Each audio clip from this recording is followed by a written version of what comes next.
Ukraine के खिलाफ युद्ध जीतने के लिए व्लादिमीर पुतिन ने वो सब किया जो वो कर सकते थे। व्लादिमीर पुतिन की सेना पर आरोप तो ये लगे कि उन्होंने जंग जीतने के लिए केमिकल हथियारों का इस्तेमाल तक किया और अब इस कड़ी में रूस की सेना पर थर्मोबैरिक रेन बम का इस्तेमाल का आरोप भी लगना शुरू हो गया है। थर्मोबैरिक बम एक ऐसा हथियार है, ऐसा खतरनाक हथियार है जिस पर पूरी दुनिया में पाबंदी है, क्योंकि इसके धमाके से इतनी गर्मी पैदा होती है कि इंसान के शरीर का मांस तक गल जाता है।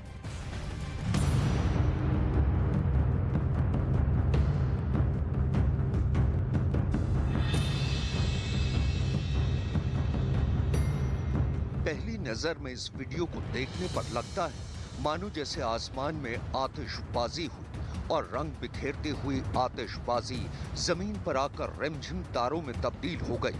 लेकिन जितना खूबसूरत ये वीडियो देखने में लग रहा है, उससे कहीं ज्यादा खतरनाक है इन तस्वीरों के पीछे का सच।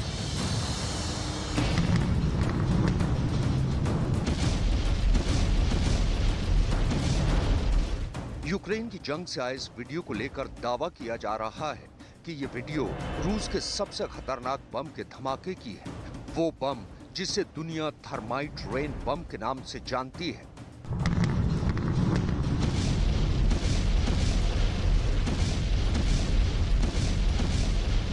रूस पर आरोप लग रहे हैं कि उसने यूक्रेन को जंग में पस्त करने के लिए थर्माइट रेन बम का इस्तेमाल किया। यही नहीं, दावा तो यहां तक किया जा रहा है कि थर्माइट रेन बमों को रूस ने अपने ग्रैड लॉन्चर के साथ 9M22S रॉकेट से दागा।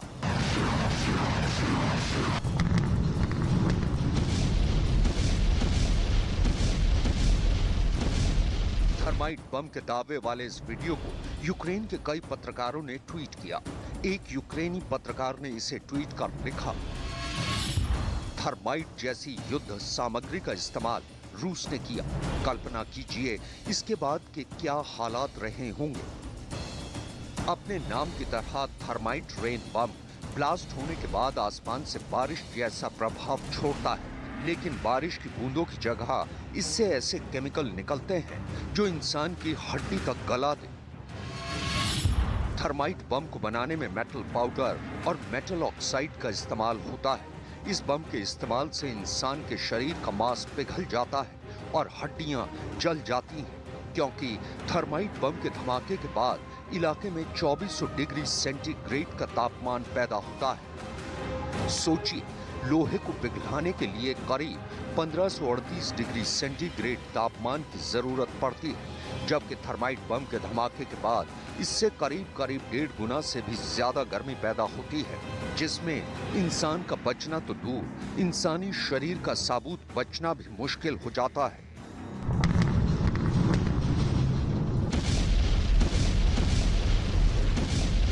मारियोपोल पर कब्जे की कोशिश के दौरान रूस पर फास्फोरस बम के इस्तेमाल के आरोप लग चुके हैं और अब पुतिन की सेना पर थर्माइट रेन बम के इस्तेमाल का आरोप लग रहा है।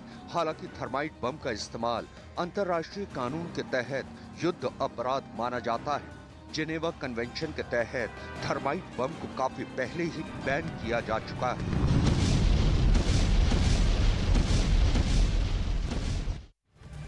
तो पश्चिमी देशों में इस वक्त एक सांसद की खूब चर्चा हो रही है। दरअसल सोशल मीडिया पर यूक्रेन की ये सांसद टॉप ट्रेंड हो रही है।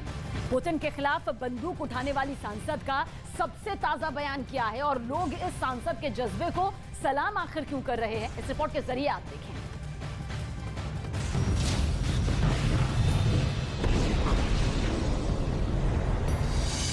हाथ में AK-47, चेहरे पर गुस्सा, talking about Putin as a person. जुबान पर पुतिन के खिलाफ जहर। What would you say to him personally if he was sitting where I'm sitting right now? Nothing. You have to shoot when you see him. Kill him. Of course. That's what you're supposed to do. Putin को मारने की धमकी देने वाली ये killer lady कौन है? क्यों इस लेडी ने हाथ में AK-47 उठाई है? इस किलर लेडी के दिमाग में क्या चल रहा है, ये सब जानेंगे। लेकिन इससे पहले इस किलर लेडी की एक और बात सुनिए। Be clear, if you had the gun that we've all pictured you with, saw you with, if that was in your lap right now and he was sitting where I'm sitting. Yeah, my move would be to shoot. Well, I trained for 2 months. I think I would be good. TV पर Putin के खिलाफ जहर उगलने वाली महिला Ukraine की सांसद कीरा रुडिक है, जो पुतिन को देखते ही गोली चलाने की बात कर रही है, मार डालने की बात कह रही है। What would you say to him personally if he was sitting where I'm sitting right now? Nothing. You have to shoot when you see him. Kill him. Of course. That's what you're supposed to do. Be clear, if you had the gun that we've all pictured you with, saw you with, if that was in your lap right now and he was sitting where I'm sitting. Yeah. My move would be to shoot. Well, I trained for 2 months. I think I would be good. महायुद्ध को शुरू हुए अब करीब 100 दिन पूरे होने वाले हैं, लेकिन रूस के प्रति यूक्रेन के लोगों में प्रतिशोध की भावना कम नहीं हो रही। यूक्रेन की सेना से लेकर सांसद तक में रूस के प्रति गुस्सा है। पूरा यूक्रेन युद्ध के लिए पुतिन को जिम्मेदार मानता है। जनता की इसी भावना को वहां के सांसद अब टीवी पर बयां कर रही है। What would you say to him personally if he was sitting where I'm sitting right now? Nothing. You have to shoot when you see him. Kill him. Of course. That's what you're supposed to do. ये पहली बार नहीं है जब Ukraine की सांसद कीरा रुडिक ने Putin के खिलाफ बयान दिया है। इससे पहले जब रूस ने यूक्रेन पर हमला किया था, तब उन्होंने अपना एक फोटो ट्वीट किया जिसमें वो AK-47 हाथ में लिए हुए थी और ट्वीट में लिखा था, मैं इस बंदूक का इस्तेमाल करना सीख रही हूँ। ये अजीब लगता है क्योंकि अभी से कुछ दिन पहले मेरे दिमाग में ये कभी नहीं आता।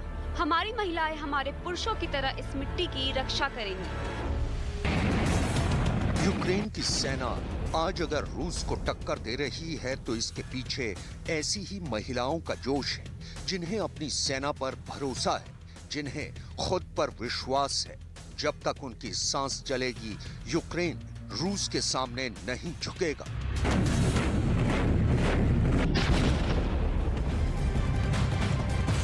95 दिनों बाद भी ये सवाल जस का तस बरकरार है, ज्यों का त्यों बना हुआ है कि इस महायुद्ध का आखिर क्या होगा, इससे क्या हासिल होगा। पुतिन जीत की राह में आखिर कितना आगे बढ़े हैं और ज़ेलेंस्की सरेंडर की तरफ कितना खिसके हैं। इस रिपोर्ट के जरिए हम आपको बताएंगे कि कैसे एक बार फिर व्लादिमीर पुतिन ने कीव विजय की प्लानिंग तैयार की है, क्योंकि कीव पर कब्जा किए बगैर यूक्रेन की विक्ट्री की कहानी अधूरी है।